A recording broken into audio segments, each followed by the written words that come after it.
ডিভিসির বাড়তি জল, বন্যার জল যেভাবে ঢুকিয়ে দেওয়া হচ্ছে, তাতে এই এলাকার মানুষ, চারপাশে আমরা যেগুলো দেখলাম। মুখ্যমন্ত্রীর নির্দেশে পূর্ব মেদিনীপুরের বন্যা কবলিত এলাকায় পৌঁছালেন কুণাল ঘোষ ও দেবাংশু ভট্টাচার্য। সরাসরি কেন্দ্রকে দোষারোপ করে কুণাল বললেন, এই জল এখানে ঢুকিয়ে দেওয়া হয়েছে, যার ফলে জলবন্দী হয়ে গেছে গোটা গ্রাম। ডিভিসির বাড়তি জল এখানে ঢুকিয়ে দেওয়া হচ্ছে, যার ফলে এই দুর্গতি। মুখ্যমন্ত্রীর যা করণীয় তা উনি করেছেন, ত্রাণ সামগ্রীও যথেষ্ট পরিমাণ পাঠিয়েছেন। দেখুন, এই যে জায়গাটা, আমরা যে জায়গাটিতে এসেছিলাম, এটা সাউপাড়া গ্রাম। হ্যাঁ, দেরিয়াচক সাউপাড়া গ্রাম। এই গ্রামটা তো পুরো জলমগ্ন হয়ে আছে। এমনিতেই একটু এটা নিচু জায়গা, ফলে অতিবৃষ্টিতে একটা জল প্রবণতা থাকে। তার সঙ্গে এই বাড়তি বন্যার জল, যে জলটা ঢুকিয়ে দেওয়া হয়েছে, সেটা এসে পড়ছে। ফলে এখানে গোটা গ্রামটাই জলবন্দী হয়ে আছেন, খুব সমস্যা।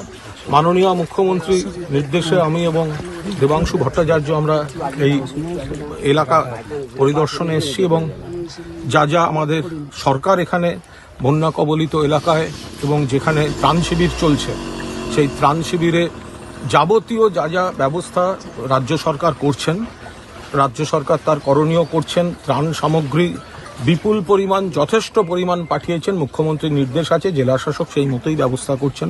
পাশাপাশি আমাদের দল সাংগঠনিকভাবে তারাও যেখানে যা প্রয়োজন, তারা সঙ্গে সঙ্গে পাশে দাঁড়াচ্ছে। কিছু সমস্যা আছে, যাতে এটা স্থায়ী সমস্যার সমাধান করা যায়।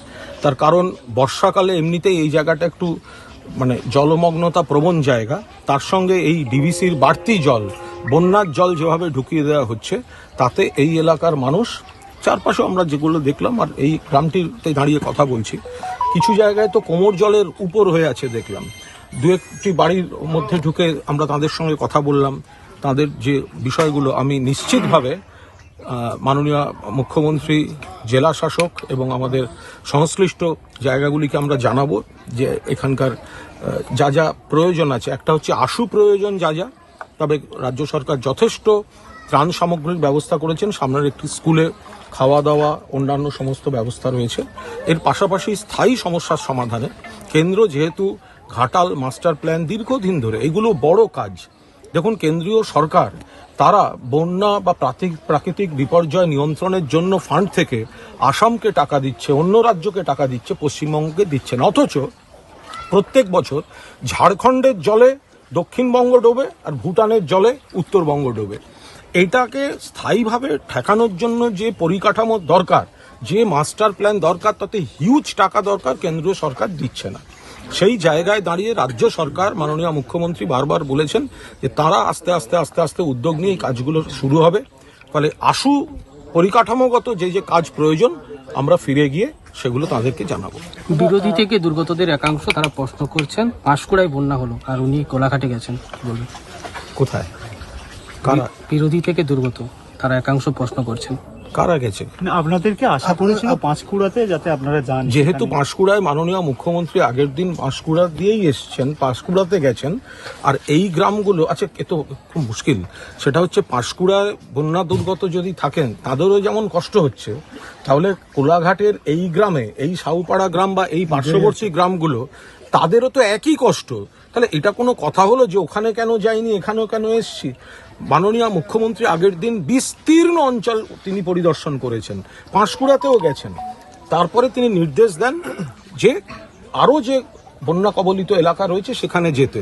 তো এখানেও তো আমার সঙ্গে আপনারা ঢুকলেন না কেন? কিন্তু হাঁটু জল তো কম, ওটা তো প্রায় কোমর জলের জায়গায় চলে যাচ্ছে।